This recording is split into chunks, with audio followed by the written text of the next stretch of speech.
Hi radio city. ನಮ್ಮ ಅವನು ಮತ್ತು ಶ್ರಾವಣಿ ಟೀಮ್ನ ಆಲ್ರೆಡಿ ನೀವು ಮೀಟ್ ಮಾಡಿದ್ದೀರಾ ಅನ್ಕೋತೀನಿ. ತುಂಬ ಎಂಜಾಯ್ ಮಾಡಿದ್ದೀರಾ ಅನ್ಕೋತೀನಿ. ರೆಸ್ಪಾನ್ಸ್ ತುಂಬ ಚೆನ್ನಾಗಿದೆ. ಸೊ ನಮ್ಮ ಸೀರಿಯಲಲ್ಲಿ ಒಂದು ಹೈಲೈಟ್ ಅಂದರೆ ಚೀಕು, ಅಂದರೆ ಚೀಕು ಪಾತ್ರ ಮಾಡ್ತಿರೋದು ಬಂದು ಒಂದು ನಾಯಿ. ಸೊ ಅದೊಂದು ಹೈಲೈಟ್ ಪಾಯಿಂಟು. ಹಾಗಾಗಿ ನಮ್ಮ ಸೀರಿಯಲ್ ಸ್ವಲ್ಪ ಯೂನಿಕ್ ಆಗಿದೆ. ಸ್ಟೋರಿ ವಿಭಿನ್ನವಾಗಿದೆ, ಅದರಿಂದನೇ ಕತೆ ಅಂದರೆ ನಮ್ಮ ಸೀರಿಯಲ್ಗೆ ರೆಸ್ಪಾನ್ಸ್ ಚೆನ್ನಾಗಿದೆ. ವಿಭಿನ್ನ ಅಂದರೆ ಒಂದು ಸೀರಿಯಲಲ್ಲಿ ಹೀರೋ ಹೀರೋಯಿನ್ ಮಾತ್ರ ಹೈಲೈಟ್ ಆಗಿರ್ತಾರೆ. ಇದರಲ್ಲಿ ಎಲ್ಲ ಪಾತ್ರನೂ ಇಂಪಾರ್ಟೆಂಟು. ಎಲ್ಲ ಪಾತ್ರಕ್ಕೂ ಒಂದೊಂದು ಟ್ರ್ಯಾಕ್ ಇದೆ, ಒಂದು ಅವ್ರದ್ದೇ ಆದಂಥ ಪಾತ್ರದ ಕ್ಯಾರೆಕ್ಟರೈಸೇಷನ್ ಇದೆ. ಹಾಗಾಗಿ ಯೂನಿಕ್ ಆಗಿದೆ.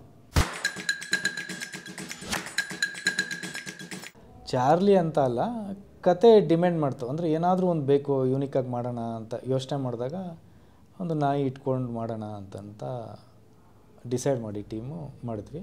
ಬಟ್ ಈಗ ಅದು ಸಹ ಹೀರೋ ಹೀರೋಯಿನ್ ಥರನೇ ಈಕ್ವಲ್ ಆಗೇ ಇದೆ. ಅದೊಂದು ಒಳ್ಳೆ ಪಾತ್ರ.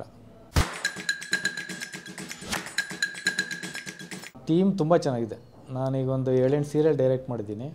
ಸೊ ಆಲ್ಮೋಸ್ಟ್ ಎಲ್ಲ ಟೀಮು ಚೆನ್ನಾಗಿತ್ತು. ಸೊ ಇದು ಅದಕ್ಕಿಂತ ಚೆನ್ನಾಗಿದೆ. ಆರ್ಟಿಸ್ಟ್ ಆಗ್ಬೋದು, ಟೆಕ್ನಿಷಿಯನ್ಸ್ ಆಗ್ಬೋದು, ಮತ್ತು ನಮ್ಮ ಪ್ರೊಡ್ಯೂಸರ್ ಆಗ್ಬೋದು, ಮತ್ತು ಚಾನಲ್ ಕಡೆಯಿಂದ ಎಲ್ಲ ಚೆನ್ನಾಗಿದೆ.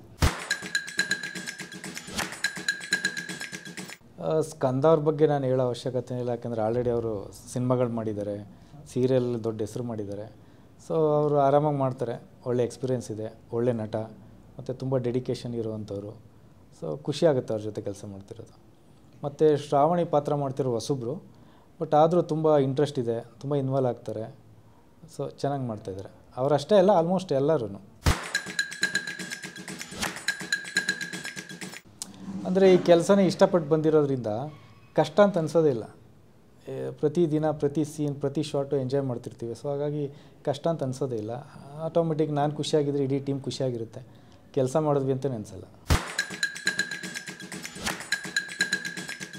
ಅಂದರೆ ಕತೆ ಇನ್ನು ಮುಂದೆ ತುಂಬ ಟ್ವಿಸ್ಟ್ಗಳಿದೆ, ತುಂಬ ಎಮೋಷನ್ಸ್ ಇದೆ, ಇನ್ನೂ ಚೆನ್ನಾಗಿ ಹೋಗುತ್ತೆ. ತುಂಬ ಕತೆ ಇದೆ ಇನ್ನು. ರೆಸ್ಪಾನ್ಸ್ ತುಂಬ ಚೆನ್ನಾಗಿದೆ. ಜನ ತುಂಬ ನೋಡ್ತಾ ಇದ್ದಾರೆ, ತುಂಬ ಗುರುತಿಸ್ತಾ ಇದ್ದಾರೆ. ತುಂಬ ಖುಷಿ ಆಗ್ತಿದೆ.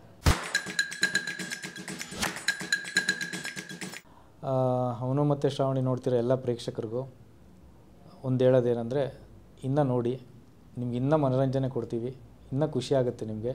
ಅಷ್ಟೊಂದು ಕತೆ ಅಷ್ಟೊಂದಿದೆ ಇನ್ನು ಮುಂದೆ. ಈಗ ನೋಡಿದಿರಲ್ಲ, ಇದು ಜಸ್ಟ್ ಒಂದು 10% ಅಷ್ಟೇ. ಇನ್ನು 80% ತುಂಬ ಚೆನ್ನಾಗಿದೆ. ಮುಂದೆ ಹೋಗ್ತಾ ಹೋಗ್ತಾ ನಿಮ್ಗೆ ಗೊತ್ತಾಗುತ್ತೆ.